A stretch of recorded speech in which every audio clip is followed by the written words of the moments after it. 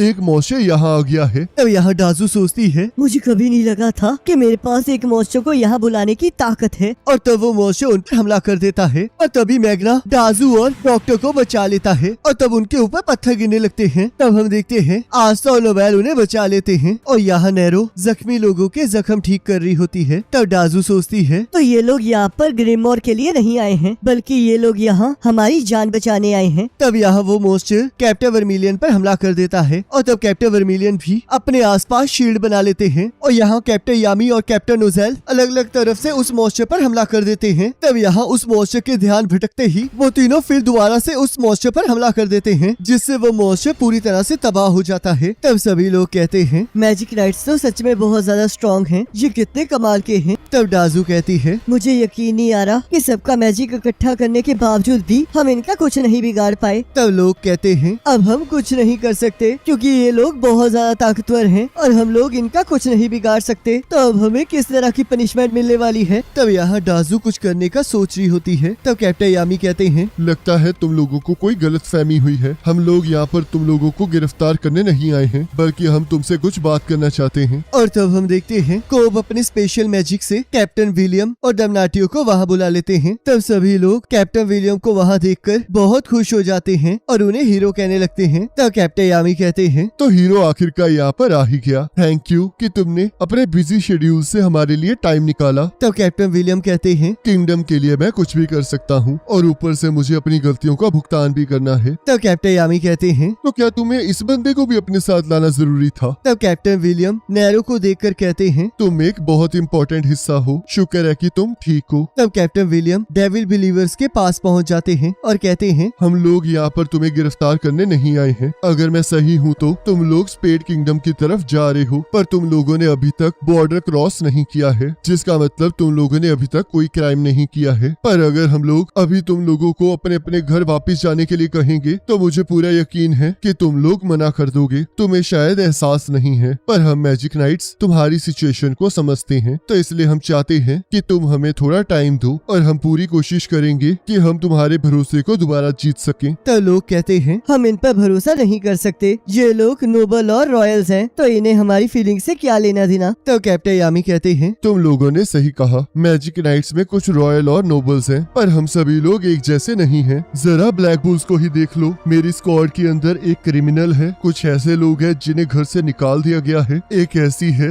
जिसे royal family accept नहीं कर रही है, और एक ऐसी है जो हमेशा से अकेली रही है, और ऊपर से कुछ कॉमनर्स हैं। और सबसे बड़ी बात, मुझे ही देख लो, मैं एक फॉरेनर हूँ। मैं जब इस किंगडम में आया था तब तो मैं यहाँ की लैंग्वेज भी नहीं बोल पाता था, जिस वजह से मुझे किसी ने नहीं अपनाया। तो इसलिए मैं समझ सकता हूँ कि तुम लोगों पर क्या बीत रही है। तब कैप्टन विलियम कहते हैं, तुम लोग ये करने पर इसलिए मजबूर हुए हो क्योंकि तुम लोगों ने बहुत ज्यादा डिस्क्रिमिनेशन फेस की है। तब कैप्टन नोजेल कहते हैं, हम माफी चाहते हैं कि हम लोग तुम्हारी पहले मदद नहीं कर पाए। तब कैप्टन वर्मिलियन कहते हैं, मैं अपने घर की कसम खाकर कहता हूँ कि मैं वो सब कुछ करूंगा जिससे ये डिस्क्रिमिनेशन खत्म हो जाए। तो इसलिए प्लीज अपने घर वापस चले जाइए और उस दिन का इंतजार कीजिए जब हम अपने प्रोमिसेस को पूरा कर लेंगे, और देखना हम अंधेरे को उम्मीद की किरणों से मिटा देंगे। तब कैप्टन विलियम अपना मास्क उतार देते हैं और सभी लोग उनके चेहरे को देखकर बहुत हैरान हो जाते हैं। तब कैप्टन विलियम कहते हैं, मैं आप लोगों से बिल्कुल अलग नहीं हूँ, क्योंकि मेरी फेस की वजह से मुझे भी बहुत सारे डिस्क्रिमिनेशन का सामना करना पड़ा है। पर एक दिन मैं विज़र्ड किंग से मिला, जिन्हें कोई फर्क नहीं पड़ा कि मैं कैसा दिखता हूँ, और उसके बाद उन्होंने मुझे एक्सेप्ट कर लिया और एक जगह दी जहाँ पर मैं किंगडम के लिए अपना फर्ज निभा सकूं। विज़र्ड किंग ने मुझे बचाया है।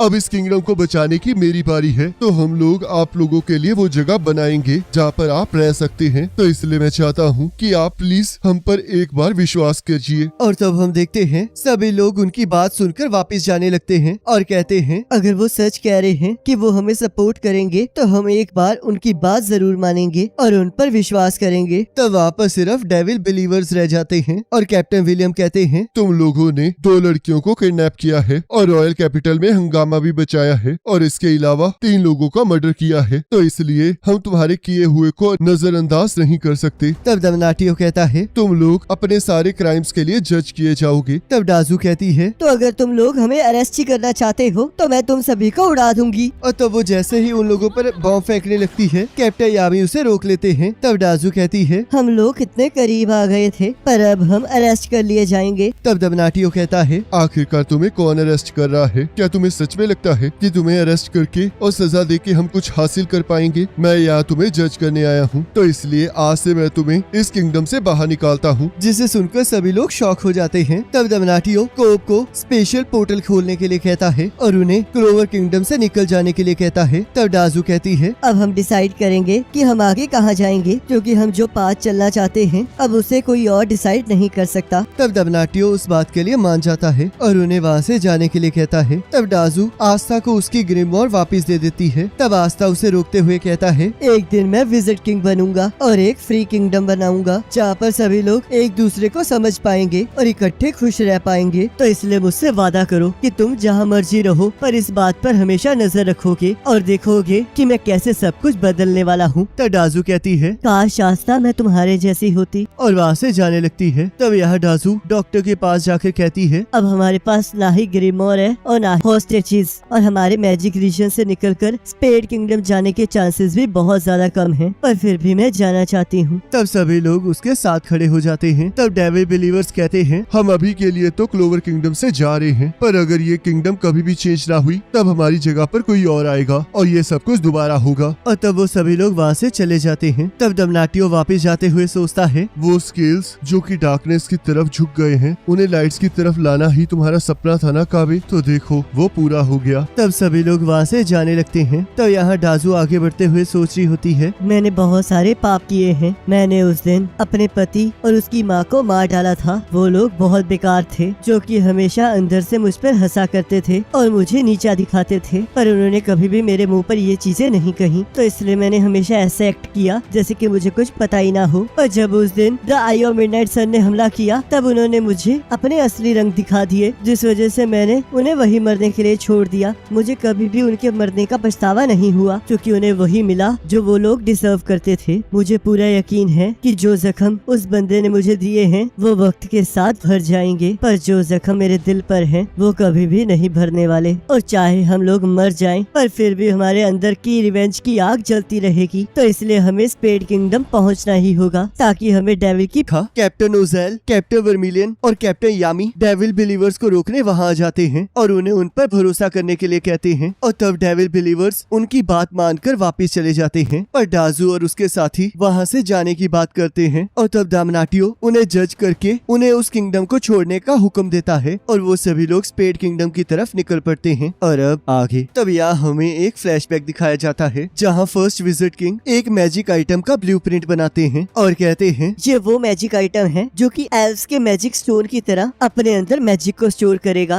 और उन लोगों के काम आएगा जिनके पास मैजिक बहुत कम है, क्योंकि इस किंगडम में बहुत सारे ऐसे लोग हैं जिनके पास कम मैजिक है और सभी लोग उनके साथ भेदभाव करते हैं। तो शायद इसकी मदद से वो डिस्क्रिमिनेशन खत्म हो जाए। तब यहाँ नैरो सोचती है मेरे प्रिंस ने हमेशा इस किंगडम के फ्यूचर के बारे में सोचा है, पर डाजू की बातों को सुनकर लगता है कि उन्होंने बहुत सारा डिस्क्रिमिनेशन फेस किया है और मैं ये देख सकती हूँ कि 500 सालों में ये किंगडम बिल्कुल नहीं बदला है। तब यहाँ विजिट किंग ब्लैक बुल से डेविल बिलीवर्स के बारे में पूछते हैं और तब वो लोग उन्हें सारी बात बताते हैं। तब विजिट किंग कहते हैं तो ये सब कुछ डिस्क्रिमिनेशन की वजह से हुआ है। लगता है उन लोगों ने बहुत ज्यादा सहा है। अगर हमें इस किंगडम को बेहतर बनाना है तो हमें जल्द से जल्द डिस्क्रिमिनेशन को खत्म करना होगा। तब वहाँ मार्क्स आ जाता है और हम देखते हैं हर्ट किंगडम की क्वीन उन्हें कांटेक्ट करती है और कहती है जैसे कि हमने बात की थी कि तुम लोगों को यहाँ पर ट्रेनिंग करनी होगी, तो हमने उसकी तैयारी पूरी तरह से कर ली है। और तब हम देखते हैं उन्हें दर्द होना स्टार्ट हो जाता है और कनेक्शन कट जाता है। तब आस्था कहता है आखिरकार क्या हुआ? तब फिनरल कहता है शायद मैगुला का कर्स बढ़ रहा है। तभी कैप्टन यामी फिनरल को सभी को वहाँ ले जाने के लिए कहते हैं। तब उनके जाने से पहले विजिट किंग नैरो को वहीं रुकने के लिए कहते हैं और वो सभी लोग वहाँ से चले जाते हैं। तभी यहाँ विजिट किंग नैरो को अपने साथ लाइब्रेरी चलने के लिए कहते हैं और यहाँ ब्लैक बुल्स हर्ट किंगडम पहुँच जाते हैं और गाजा उन्हें रोकने वहाँ आ जाता है और कहता है तुम लोग यहाँ पर बिना परमिशन के घुसे हो तो इसलिए तुम्हें इसकी सजा भुगतनी होगी। तब कैप्टन यामी कहते हैं हमारे विजिट किंग जल्दी तुम्हें कांटेक्ट करने वाले हैं, इसलिए थोड़ा वेट करो। तब गाजा को उनके वहाँ आने की इंफॉर्मेशन मिल जाती है और तो वो उन लोगों को क्वीन के पास ले जाता है। तब यहाँ क्वीन को देखकर फिनरल सोचता है ये तो सच में किसी परी से कम नहीं है। पर रुको, मुझे तो बदलना है ना, ऐसे तो मैं कभी भी मिस फिनिश से शादी नहीं कर पाऊंगा। तब क्वीन कहती है आखिरकार तुम लोग यहाँ क्या कर रहे हो? तब आस्था कहता है हमें लगा कि आप कर्ज की वजह से दर्द में हैं, तो इसलिए हम लोग आपको चेक करने के लिए यहाँ आ गए। और तब यहाँ उन्हें पता चलता है कि वो सिर्फ एक पेट दर्द था। तब कैप्टन यामी कहते हैं तो इसका मतलब यहाँ पर कुछ सीरियस नहीं है, तो मैं वापस जाना चाहता हूँ। और वो वापस चले जाते हैं। तब क्वीन कहती है जैसे कि मैं बता रही थी, तुम्हारी ट्रेनिंग की सारी प्रिपरेशन कंप्लीट हो गई है। और तभी उन्हें एहसास होता है कि उनके ग्लासेस गुम हो चुके हैं। तब वाटर स्पिरिट नोटिस करती है कि अब उनके पास कोई भी चश्मे का पेयर नहीं बचा है। तब आस्था कहता है तो चलो फिर हम आपके चश्मे को ढूंढने में मदद करते हैं। तब क्वीन कहती है इसकी कोई जरूरत नहीं है, क्योंकि मैं जानती हूँ कि वो कहाँ है। और तब वो अपने मैजिक को यूज करके एक जानवर को ढूंढ लेती है जिसके पास उनका चश्मा होता है और उस जानवर का नाम मूगी होता है। तब नोएल नोटिस करती है कि जिस जानवर के पास क्वीन का चश्मा होता है वो और उस जानवर की शक्ल मिल रही होती है जिस पर क्वीन लेटी होती है। और तब क्वीन उस जानवर को मूगी की माँ के तौर पर इंट्रोड्यूस करवाती है। तब यहाँ आस्था उन ग्लासेस को वापस लाने की बात करता है। तब फिनरल इस बात के लिए मना कर देता है और सोचता है पर रुको, अगर मैं इसमें क्वीन की मदद करूंगा तो शायद क्वीन मेरे से इम्प्रेस हो जाए। पर रुको, मैं तो इस कर्ज को तोड़ना चाहता हूँ ना। और तब वो उस चश्मे को ढूंढने के लिए हाँ कर देता है और तब हम देखते हैं वो तीनों उस चश्मे को ढूंढने चले जाते हैं। तब यहाँ फिनरल अपने स्पेशल मैजिक को यूज करके मूगी को अपने पास बुला लेता है, पर मूगी उसके नाक को काटकर पानी के अंदर चला जाता है जहाँ नोएल उसका पीछा करने लगती है। पर मूगी की क्यूटनेस को देखकर वो उसे पकड़ नहीं पाती और तब उसके बाद मूगी उन पर हंसने लगता है। तब आस्था कहता है मेरे पास एक आइडिया है। और तब वो फिशिंग करने लगता है और हम देखते हैं मूगी उस फिश को खाने के लिए आस्था के पास आ जाता है। तब मूगी जैसे ही उस फिश को पकड़ने लगता है और तभी आस्था फिशिंग रोप की मदद से उसे पकड़ लेता है। तब क्वीन ये देखकर कहती है ये तो की से उसे डिटेक्ट कर रहा है, पर ऐसा तो सिर्फ लैंड ऑफ सन में किया जाता है। तो वाटर स्पिरिट कहती है तो इसी वजह से इसने पहली बार आपको ढूंढ लिया था। तब क्वीन सोचती है इससे कोई फर्क नहीं पड़ता कि इसके पास एंटी मैजिक है या फिर ये आर्किन स्टेज पर है, पर मैं ये देख सकती हूँ कि ये बहुत ज्यादा स्ट्रॉन्ग बनने वाला है। तब आस्था मूगी से फिश के बदले में क्वीन के ग्लासेस ले लेता है और तभी हम देखते हैं वो चश्मा जैसे ही क्वीन के हाथ लगता है क्वीन नीचे गिर जाती है जिस वजह से वो टूट जाता है और वो तीनों इसे देखकर बहुत ज्यादा शॉक हो जाते हैं। तब नोएल कहती है और मुझे ये बताइए कि आपकी आंखें इतनी ज्यादा खराब है, क्योंकि पिछली बार तो आप बिल्कुल सही लग रही थी। तब वाटर स्पिरिट कहती है, वो इसलिए था क्योंकि जब क्वीन अपने रॉयल कपड़ों में होती है तब वो मोना जोन से अपने आसपास की चीजों को डिटेक्ट करती है, तो इससे कोई फर्क नहीं पड़ता कि वो देख सकती है या नहीं। तब आस्था कहता है, अगर आप हमेशा ऐसे करेंगी तो आपको ग्लासेस की कोई जरूरत नहीं है। तब क्वीन कहती है, मेरे पास इनफाइनाइट मैजिक नहीं है, तो इसलिए मुझे किसी बुरे वक्त के लिए अपने मैजिक को बचा कर भी रखना होता है। और तब गाजा क्वीन के लिए एक नई ग्लासेस ले आता है और तब वो तीनों देखते हैं कि वो ऐसे चश्मों के बहुत सारे पेयर्स लाया होता है। तब फिनरल कहता है, तो जो हमने किया वो क्या किसी काम का नहीं था? तब नोएल आस्था को कहती है, ये भी तुम्हारी गलती है क्योंकि तुमने ही हमें उस चश्मे को ढूंढने जाने के लिए कहा था। तब क्वीन उन सभी का शुक्रिया अदा करती है और फिनरल उनके साथ फ्लर्ट करने लगता है और फिर से अपने आप को रोकने के लिए जमीन पर अपना सिर मारने लगता है। तब क्वीन कहती है, तो चलो फिर अब काम की बात करते हैं। हमें तुम्हारी ट्रेनिंग में प्रिपरेशन करने के लिए इसलिए टाइम लगा क्योंकि हम लोग चाहते थे कि स्पिरिट गार्डियन भी अपनी पूरी फॉर्म में आ जाएं, पर स्पिरिट गार्डियंस की भी लिमिट है कि वो कितने लोगों को ट्रेन कर सकते हैं। तब आस्था इसे सुन के बहुत ज्यादा एक्साइटेड हो जाता है। तब नोएल कहती है, आखिरकार तुम क्यों इतने खुश हो रहे हो? किसी ने नहीं कहा कि तुम्हें यहाँ पर ट्रेनिंग करने के लिए सिलेक्ट किया जाएगा। तब क्वीन कहती है, आस्था और नैरो दोनों आर्केन स्टेज पर हैं, तो उन्हें यहाँ पर ट्रेनिंग जरूर करनी होगी।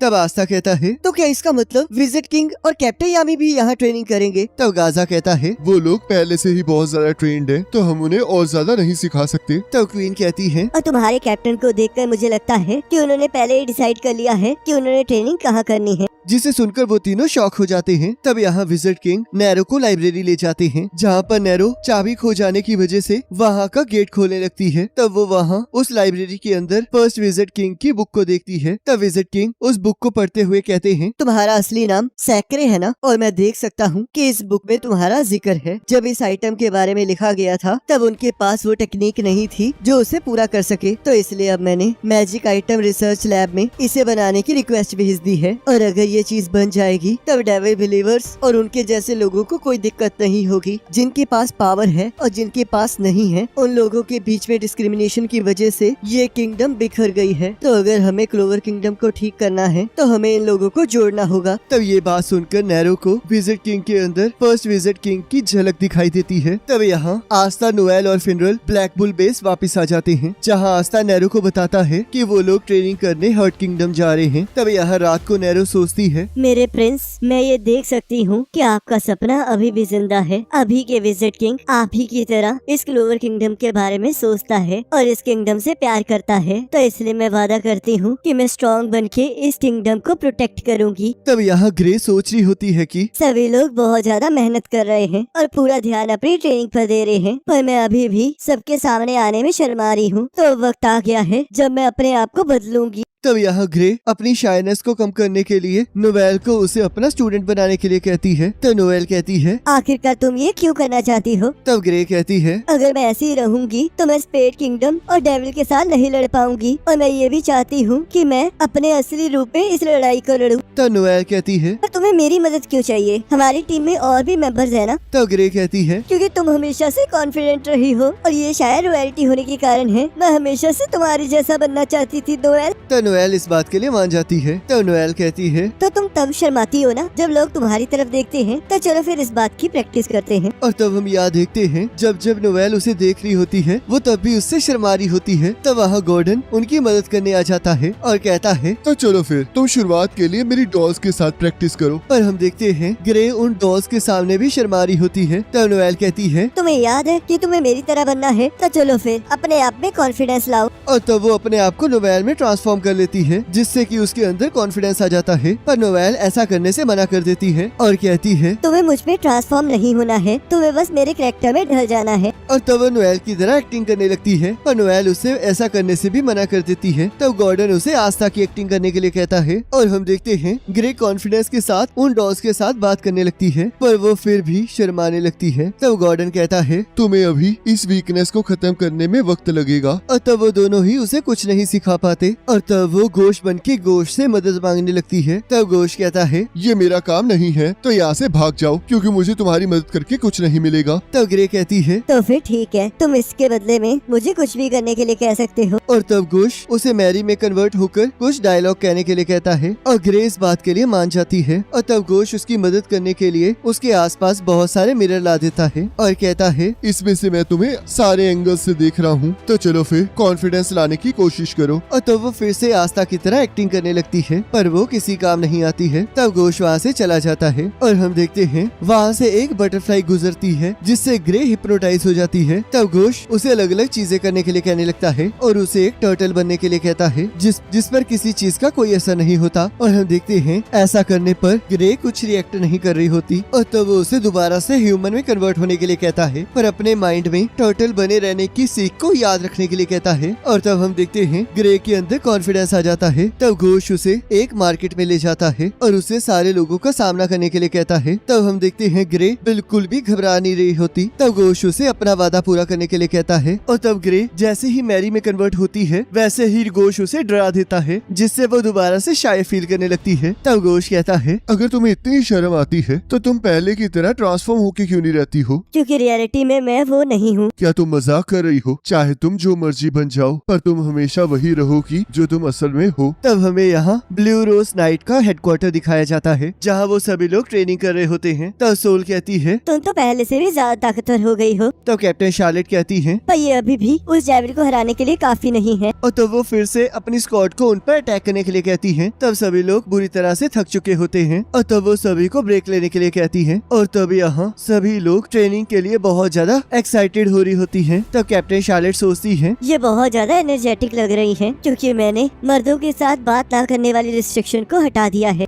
तब यहाँ वो सभी लोग स्पेड किंगडम की लड़ाई के बाद अपने अपने बॉयफ्रेंड के साथ घूमने जाने की बात करने लगती हैं। तब कैप्टन शार्लेट सोचती है, चाहे इनके मोटिव्स जैसे मर्जी हो, पर शुक्र है कि ये लोग ट्रेनिंग करने के लिए बहुत ज्यादा एक्साइटेड हैं। तब सोल उन सभी को चुप रहने के लिए कहती है। तब एक लड़की कहती है, तुम हमारी बात छोड़ो, शायद ऐसे भी हो सकता है कि ये सब कुछ खत्म होने के बाद कैप्टन शार्लेट भी कैप्टन यामी के साथ डेट पर जा रही हो। तब वो सभी लोग कैप्टन शार्लेट से उनकी और कैप्टन यामी के रिलेशन के बारे में पूछने लगते हैं जिसे सुनकर वो शर्माने लगती हैं। तब सभी लड़कियां उन्हें ये यकीन दिलाने लगती हैं कि कैप्टन यामी उनके होके रहेंगे और पूछती हैं कि क्या आप उनके साथ डेट पर जा रही हैं? तब कैप्टन शार्लेट मना कर देती है और सोचती है, वैसे तो पिछली बार मैं उसे डिनर के लिए पूछने वाली थी पर मैं हिम्मत नहीं जुटा पाई। और कहती है, इस टाइम हमें डेविल के साथ लड़ाई के बारे में सोचना चाहिए। तब बुली कहती है, ये लड़ाई सही मौका है क्योंकि इसमें आप दोनों को एक दूसरे की जरूरत पड़ेगी जिससे कि आप दोनों बहुत ज्यादा करीब आ सकते हैं। और तब वो सभी लड़कियां कैप्टन यामी और कैप्टन शार्लेट की हैप्पी लाइफ के बारे में कहने लगती हैं। तब कैप्टन शार्लेट कहती है, अभी ऐसा कुछ नहीं हो रहा है तो इसलिए इन सभी चीजों के बारे में सोचना बंद करो क्योंकि इस टाइम खतरा हमारे सिर पर मंडरा रहा है तो इसलिए हमें उसके लिए ट्रेनिंग करनी होगी। और तब उनकी बात सुनकर सभी लड़कियां बहुत ज्यादा एक्साइटेड हो जाती हैं। तो यहाँ कैप्टन शार्लेट 5 लड़कियों को अपने ऊपर इकट्ठे हमला करने के लिए कहती हैं। तब कैप्टन शार्लेट उनके हमलों से बचकर उन पर हमला कर देती है और हम देखते हैं वो सभी लोग हार जाती हैं। तब कुछ लड़कियां कहती हैं, कैप्टन शार्लेट बहुत मेहनत कर रही हैं तो हमें भी पीछे नहीं हटना चाहिए। तब कैप्टन शार्लेट बाकी सभी को आराम करने का कहकर बचे हुए लोगों को उन पर हमला करने के लिए कहती है। तब वो पूरी टीम कुछ डिस्कस करने लगती है। तब एक लड़की उनके पास आकर कहती है, हमें लगता है कि हम आपके लिए सही ट्रेनिंग पार्टनर नहीं हैं क्योंकि हम आपको बराबरी की टक्कर नहीं दे सकते और आप इस तरह अच्छे से ट्रेनिंग भी नहीं कर पाएंगी। तो दूसरी लड़की कहती है, तो शायद आपको दूसरी स्क्वाड के साथ ट्रेनिंग करने से ज्यादा फायदा होगा, जैसे कि आप ब्लैक बुल्स को ही ले लीजिए। ब्लैक बुल्स के अंदर बहुत ज्यादा ताकतवर लोग हैं। तब सभी लोग इस बात के लिए हाँ करने लगती हैं और इकट्ठे ट्रेनिंग करने का सजेशन देती हैं। तब कैप्टन शार्लेट कहती है, ठीक है, मैं इसके बारे में सोचूंगी। तब मार्क्स उन्हें कैप्टन की मीटिंग के लिए बुला लेता है। तब यहाँ कैप्टन शार्लेट कैप्टन यामी से इस बारे में पूछने के लिए आगे बढ़ने लगती है पर उनका पैर फिसल जाता है जिस वजह से कैप्टन यामी उन्हें पकड़ लेते हैं। पर उन्हें अपने इतने करीब पाकर कैप्टन शार्लेट की फीलिंग्स एकदम से बढ़ जाती हैं और वो चीखते हुए इधर उधर भागने लगती हैं। तब यहाँ विजिट किंग कहते हैं, तो आज कैप्टन शार्लेट फिर से लेट हैं और स्टार फेस्टिवल वाले दिन भी कैप्टन शार्लेट और कैप्टन यामी दोनों गायब थे। आखिरकार चल क्या रहा है? तब मार्क्स कहता है, मुझे नहीं पता पर उन्होंने ब्लैक बुल्स के साथ ज्वाइंट ट्रेनिंग की बात की थी तो शायद ये उसके रिलेटेड कुछ हो। तब विजिट किंग कहते हैं, इससे मुझे एक आइडिया आया है। हम सभी लोग जानते हैं कि सभी लोग द आई ऑफ मिडनाइट सन के अटैक के बाद बहुत ज्यादा थक चुके हैं और उन्हें अब इस बात की फिक्र हो रही होगी कि रॉयल फैमिली उन्हें बचा भी सकती है या नहीं। तो इसलिए अब हमें मैजिक नाइट्स की स्ट्रेंथ पर उन्हें भरोसा दिलाना होगा और ये भी ध्यान रखना होगा कि इससे स्क्वाड स्क्वाड्स का कॉन्फिडेंस भी बढ़े। तो इसलिए मैं चाहता हूँ सारे कैप्टन्स एक दूसरे के खिलाफ फाइट। अब तक हमने देखा सारे मैजिक नाइट स्क्वाड कैप्टन्स के बीच में एक फ्रेंडली मैच होता है जिसमें वो लोग अपनी पूरी ताकत से लड़ते हैं और आखिरी में वो मैच ड्रॉ हो जाता है। और तब विज़र्ड किंग उन्हें स्पेड किंगडम के साथ लड़ाई की तैयारी करने के लिए कहते हैं। और अब आगे तब सभी स्क्वाड्स पिछले कुछ महीनों से डेविल के साथ लड़ाई करने की प्रैक्टिस कर रहे होते हैं और साथ साथ अपनी लिमिट्स को सरपास कर रहे होते हैं। तब फिंडर और कैप्टन यामी आस्था, नोएल और गोल्डन को रॉयल कैपिटल ले आते हैं जहाँ पर पूरा टाउन बहुत ज्यादा खुश होता है और आस्था इसे देखकर बहुत ज्यादा एक्साइटेड हो रहा होता है और कैप्टन यामी को उसे अपने साथ ले जाने के लिए थैंक यू कहता है। तब कैप्टन यामी कहते हैं, मैं तुम्हें यहाँ पर इसलिए लाया हूँ क्योंकि तुम यहाँ आने की जिद कर रहे थे। तब आस्था कहता है, मैं यहाँ पर आना चाहता था क्योंकि यहीं से सब कुछ स्टार्ट हुआ था। और सोचता है अब मुझे इस स्क्वाड में 1 साल हो चुका है। मुझे यकीन नहीं हो रहा कि टाइम कितनी जल्दी पास हो गया। तब हम यहाँ देखते हैं आज भी वहाँ पर मैजिक नाइट सिलेक्शन एग्जाम हो रहा होता है पर द आई और मिडनाइट सन के अटैक की वजह से वहाँ पर थोड़े कम एप्लीकेंट्स आए होते हैं। तब यहाँ आस्था और नोएल वहाँ पर सब कुछ देखकर बहुत ज्यादा एक्साइटेड हो रहे होते हैं। तब कैप्टन यामी कहते हैं, तुम यहाँ पर सब कुछ देख सकते हो, बस याद रखना कि तुमने ज्यादा कुछ इंटरफेयर नहीं करना है। और तब वहाँ बहुत सारी एंटी बर्ड्स आस्था को फिर से घेर लेती हैं। तब आस्था उनसे बचने के लिए इधर उधर भागने लगता है जिसे देखकर सभी लोग हंसने लगती हैं। तब नोएल कहती है, आखिरकार ये बेवकूफ लड़का कर क्या रहा है। तभी कैप्टन उजैल वहाँ आ जाते हैं और कहते हैं, तो तुम भी यहाँ पर आई हो। ये आस्था का आइडिया था क्योंकि वो चाहता था कि हम लड़ाई से पहले एक बार उस दिन को याद कर लें जिस दिन हम पहली बार मैजिक नाइट बने थे। तो उस दिन को 1 साल हो चुका है। तब नोएल को वो दिन याद आता है जब कैप्टन उजैल ने उसे पार्टिसिपेट करने से मना किया था क्योंकि उन्होंने उसके लिए ब्लैक बुल्स को पहले ही चुन लिया था। तब नोएल सोचती है, मेरे भाई ने उस दिन ऐसा इसलिए किया क्योंकि वो नहीं चाहता था कि मैं किसी भी लड़ाई में पार्टिसिपेट करूं। तब वो कहती है, पहले तो मुझे समझ नहीं आया कि क्यों आपने मुझे ब्लैक बुल्स में डाला और मुझे बाद में एहसास हुआ कि वो जगह मेरे लिए बिल्कुल सही थी। मैंने वहाँ पर बहुत सारे दोस्त बनाए और दुनिया के बारे में बहुत कुछ जाना। तुम सच में बहुत बड़ी हो चुकी हो और वहाँ से जाते हुए सोचते हैं, तुम्हारे अंदर ग्रो करने का पोटेंशियल है और मुझे पूरा यकीन है कि तुम एक बहुत ताकतवर मैजिक नाइट बनोगी जैसे कि हमारी माँ थी। तब वहाँ पर सारे मैजिक नाइट स्क्वाड कैप्टन आ जाते हैं और उन्हें देखकर सभी लोग बहुत ज्यादा एक्साइटेड हो जाते हैं। तब कैप्टन विलियम कहते हैं, आज का मैजिक एग्जाम मैं कंडक्ट करूंगा और मैं आप लोगों का शुक्रिया अदा करना चाहता हूँ कि द आई और मिडनाइट सन के अटैक के बाद भी आप यहाँ पर पार्टिसिपेट करने आए हैं। तो इसलिए मैं आपको एक चीज कहना चाहता हूँ, चाहे आज आप यहाँ पर फेल ही क्यों ना हो जाएं, पर आप इसे कभी भी दोबारा से ट्राई कर सकते हैं और देखना आप कभी न कभी सक्सेसफुल जरूर होंगे। और तब कैप्टन विलियम अपने मैजिक से सभी को उड़ने वाले झाड़ू दे देते हैं और मैजिक नाइट एंट्रेंस एग्जाम को शुरू करने के लिए कहते हैं। तब यहाँ आस्था कहता है, इसे देखकर तो मुझे मेरा एंट्रेंस एग्जाम का दिन याद आ गया। तब नोएल कहती है, तुम तो उस दिन ग्रूम को उड़ा भी नहीं पा रहे थे और जिस तरह तुम्हारे पास मैजिक नहीं था मुझे पूरे यकीन था कि तुम फेल होने वाले हो। और तब मैं चौंक गई जब कैप्टन यामी तुम्हें अपनी स्क्वाड में लेने के लिए मान गए और उसके बाद तुमने प्रूव कर दिया कि तुम इस स्क्वाड में आने के लायक हो। चाहे तुम जितनी मर्जी बार नीचे गिरे हो पर तुम हमेशा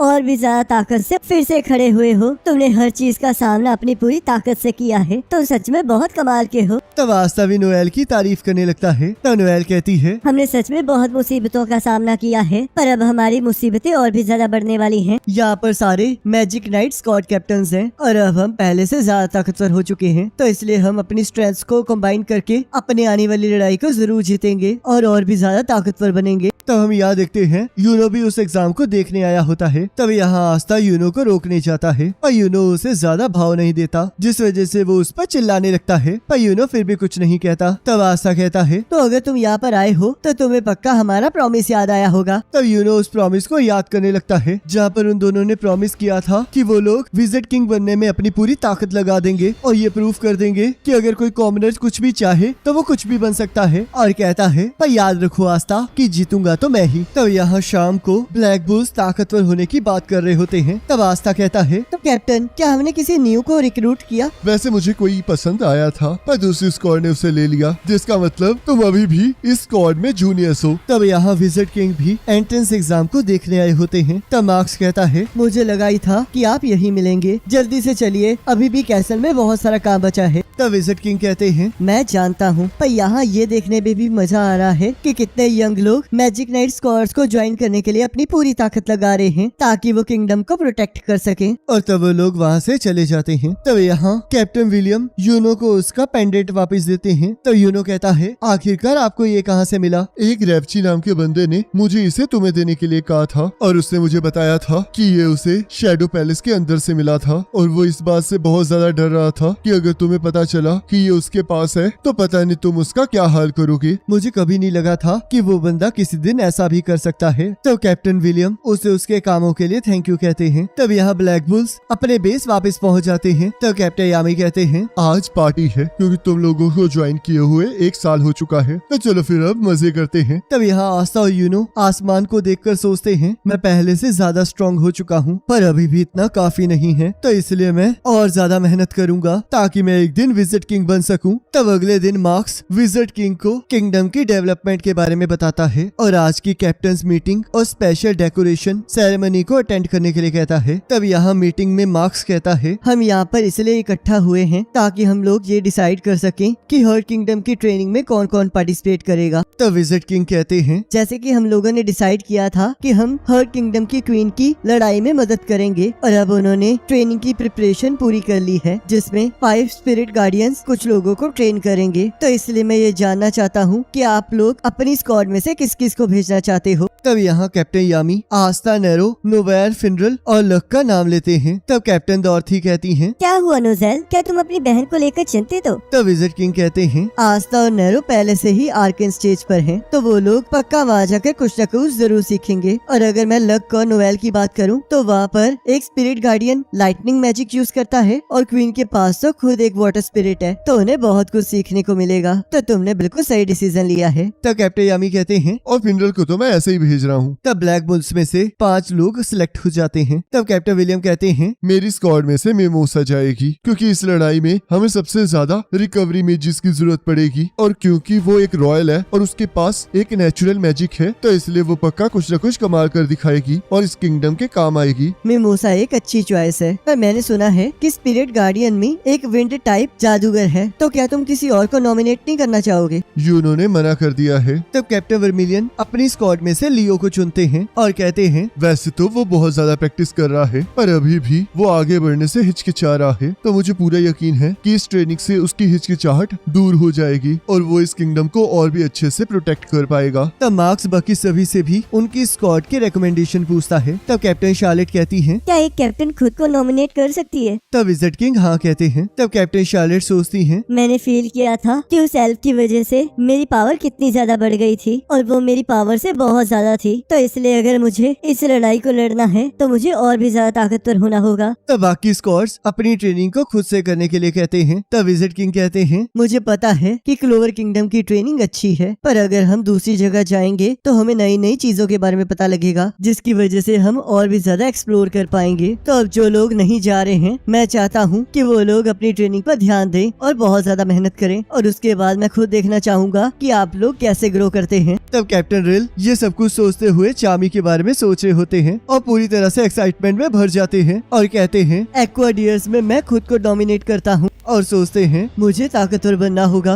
और तब शायद वो लड़की मुझे नोटिस करेगी। तब हम देखते हैं इसी के साथ हर्ट किंगडम में जाने वाले मेंबर सिलेक्ट हो जाते हैं और कैप्टन की मीटिंग खत्म हो जाती है। तब कैप्टन यामी वहाँ से जाने लगते हैं। तब कैप्टन काइजर उन्हें रोकते हुए कहते हैं अभी तुम कहाँ जा रहे हो? अभी तो डेकोरेशन सेरेमनी स्टार्ट होने वाली है। तब कैप्टन यामी कहते हैं पर मेरा वहाँ पर क्या काम है और वैसे भी मैं बाहर अपनी गाड़ी को खड़ी करके आया हूँ और वैसे भी इस डेकोरेशन सेरेमनी में मेरे किसी भी स्क्वाड मेंबर को कुछ नहीं मिलने वाला। तब कैप्टन नोजेल कहते हैं पर सभी 9 कैप्टन्स को वहाँ बुलाया गया है। तब कैप्टन यामी कहते हैं पर ऐसा क्यों है? तब मार्क्स कहता है क्योंकि वहाँ किंग खुद आ रहे हैं। तब यहाँ सेके सभी कैप्टन्स को देखकर बुरी तरह से डर चुका होता है और कैप्टन जैक को इशारों में खुद को वापस अपनी टीम में लेने के लिए कहता है, पर कैप्टन जैक उसे मना कर देते हैं और उसे काटने की धमकी देते हैं। तब यहाँ किंग सोचते हैं मुझे यकीन नहीं हो रहा कि सिर्फ मेरे लिए ये सारे 9 कैप्टन्स इकट्ठे हुए हैं। तब मार्क्स डेकोरेशन सेरेमनी को स्टार्ट कर देता है जिसमें उन लोगों को प्राइज दिए जाएंगे जो द आई ऑफ मिडनाइट सन के खिलाफ लड़े थे। तब यहाँ हम देखते हैं सबसे पहले सोल को रिवॉर्ड दिया जाता है जिसका रैंक 3 रैंक ऊपर चला जाता है और अब वो 5th class senior magic night बन जाती है और तब मार्क्स उसकी तारीफ करता है। तब यहाँ सोल बहुत ज्यादा गुस्सा होती है क्योंकि वो कैप्टन शार्लेट को खुद नहीं बचा पाई थी और तब वो कैप्टन यामी को घूरने लगती है। तब ये बात कैप्टन कैप्टन यामी कैप्टन शार्लेट को कहते हैं और कैप्टन शार्लेट सोचती है। रुक जाओ सोल, अब तुम ये मत कहना कि तुम भी यामी को लाइक करती हो। तब उससे अगला प्राइज मिमोसा को मिलता है, जिसमें उसे अपने रिकवरी मैजिक को सही से यूज करने की वजह से second class intermediate magic night बना दिया जाता है। तब मिमोसा डिसाइड करती है कि वो स्पेड किंगडम की लड़ाई में और ज्यादा मेहनत करेगी। तब अगला प्राइज लियो को मिलता है और उसे अपनी स्क्वाड को बचाने के लिए और एक लीडर की तरह एक्ट करने के लिए fourth class senior magic night में प्रमोट कर दिया जाता है। तब लियो उस चीज के लिए मना कर देता है और कहता है, अगर उस रात मेरा भाई ना आया होता तो हमारी पूरी स्क्वाड खत्म हो जाती। उस दिन मैंने अपनी पूरी पावर का इस्तेमाल किया, पर मैं फिर भी कुछ नहीं कर पाया और मेरे स्क्वाड मेंबर्स ने ही मुझे बचाया है। मैं एक कमजोर आदमी हूँ, तो इसलिए मैं इस अवार्ड का हकदार नहीं हूँ। तब कैप्टन वर्मिलियन कहते हैं, तुम्हें बेवकूफ हो, तुम तो ये भी नहीं समझ पा रहे कि आखिरकार क्यों उन्होंने अपनी जान जोखिम में डालकर तुम्हें बचाया। उन्होंने वो सब कुछ तुम्हारी ब्रेवरी देखकर नहीं किया, बल्कि तुम्हारी जिंदगी में उन्हें उम्मीद नजर आई। उन्हें दिखा कि क्रिम्सन लायंस का फ्यूचर तुम्हारे हाथों में सुरक्षित है, तो इसलिए इस अवार्ड को एक्सेप्ट करो। और तब लियो कहता है, मैं इस अवार्ड को एक्सेप्ट करता हूँ और मैं कसम खाता हूँ कि मैं अपनी स्क्वाड की उम्मीदों पर खड़ा उतरूंगा और इस किंगडम को हर हालत में बचाऊंगा। तब हम यहाँ देखते हैं यूनो को 77 स्टार्स मिले होते हैं और वो एक्वा डियर के टोटल स्टार से भी ज्यादा होते हैं, जिस वजह से उसे first class senior magic night बना दिया जाता है, जिसे सुनकर किंग बहुत ज्यादा हैरान हो जाते हैं। तब मिमोसा सोचती है, अब यूनो वाइस कैप्टन लॉन्ग्रिस की लेवल तक पहुंच गया है, तो इसका मतलब ये अब स्क्वाड कैप्टन से बस एक कदम ही दूर है। तब वहाँ किंग को गुस्सा आ जाता है और वो कहते हैं, तुम एक आदमी को तो भूल ही गए जिससे इस किंगडम के मोस्ट इम्पोर्टेंट पर्सन को बचाया है, और वो पर्सन है सैके। तुम लोगों ने तो मुझे छोड़ ही दिया था और मुझ पर लोगों ने हमला कर दिया था, पर सैके ने अपनी पूरी पावर लगा के मुझे बचा लिया, तो इसलिए मैं सैके को first class senior magic night बनाता हूँ। तब सैके सोचता है, आखिरकार ये क्या बोल रहे हैं, और अब यहाँ के सभी लोगों को देखकर लग रहा है कि ये लोग मुझे मार डालेंगे। और तब वो उस टाइटल को एक्सेप्ट कर लेता है और इस किंगडम को बचाने की कसम खाता है और तब किंग वहाँ से चले जाते हैं। तब मार्क्स कहता है, जैसे कि मैं कह रहा था, जिन्हें आज प्रमोट किया गया है उनके अलावा जिन लोगों ने भी द आई ऑफ मिडनाइट सन की बैटल में पार्टिसिपेट किया था, उनका रैंक एक लेवल बढ़ाया जा रहा है। तब सारे स्क्वाड कैप्टन सोचते हैं, तो इसलिए विजिट किंग ने हमें यहाँ बुलाया था। वो सच में कितने अच्छे हैं, और ये कितनी अच्छी बात है कि वो सारे मैजिक नाइट्स जिन्होंने अपनी जान खतरे में डाली थी, उन्हें ये रिवॉर्ड मिल रहा है। तब मार्क्स कहता है, अगर ब्लैक बुल्स पर केस ना चल रहा होता तो हमें यहाँ पर और भी ज्यादा प्रमोशन देखने को मिलती। तो जैसे कि हम उन्हें अभी प्रमोशंस नहीं दे सकते, तो हम उन्हें एक स्पेशल रिवॉर्ड देना चाहेंगे। और तब वो कैप्टन यामी को आगे बुलाता है और उन्हें रिवॉर्ड देता है। तब मार्क्स कहता है, आज की डेकोरेशन सेरेमनी यहीं खत्म होती है, तो मैं विजिट किंग की तरफ से कुछ शब्द कहना चाहूंगा। मैं आप सभी को कांग्रेचुलेट करना चाहता हूँ, और जिन लोगों को आज प्रमोट नहीं किया गया है, मैं उम्मीद करता हूँ कि वो और भी ज्यादा मेहनत करेंगे। तो मैं चाहता हूँ कि आप सभी लोग आने वाली लड़ाई के लिए तैयारी करें। तब यहाँ कैप्टन यामी और फिनरल वापस आ जाते हैं, जहाँ मैग्ना और लक आपस में लड़ रहे होते हैं। तब कैप्टन यामी उन्हें लड़ने से रोकते हैं और सबको बताते हैं कि कौन कौन हर्ट किंगडम जा रहा है। तब मैग्ना कहता है, आपको मुझे भी भेजना होगा, क्योंकि अगर लक जाएगा तो मैं यहाँ पर आराम से बैठा नहीं रह सकता। तब कैप्टन यामी कहते हैं, पर अब ये डिसाइड हो चुका है कि कौन कौन जाएगा। तब मैग्ना उनसे रिक्वेस्ट करने लगता है। तब कैप्टन यामी कहते हैं, तुम अपने अभी के मैजिक लेवल के साथ उनके साथ ट्रेनिंग नहीं कर पाओगे, पर ये अलग बात है। अगर तुम मरने के लिए तैयार हो तो क्या तुम यही चाहते हो? तब मैग्ना कहता है, किसको फर्क पड़ता है कि मेरे अंदर कितना मैजिक है? मैं एक कॉमनर होने के नाते अपनी लिमिट्स को जरूर सरपास करूंगा। तब कैप्टन यामी कहते हैं, तो फिर मैं विजिट किंग से बात करूंगा, पर एक चीज याद रखना, इससे कोई फर्क नहीं पड़ता कि तुम कहाँ ट्रेनिंग कर रहे हो, फर्क बस इस चीज से पड़ता है कि तुम किस तरह ट्रेनिंग कर रहे हो। और तब सभी लोग बहुत ज्यादा खुश हो जाते हैं। तब यहाँ सिल्प कहती है, तुम अब विजिट किंग बनने के और भी ज्यादा करीब पहुंच चुके हो। तब यूनो कहता है, अभी भी रास्ता बहुत ज्यादा मुश्किल है, पर एक दिन मैं विजिट किंग जरूर बनूंगा। तब यहाँ वाइस कैप्टन लैंग्रिस उसे देख रहे होते हैं और इसी के साथ एपिसोड खत्म हो जाता है।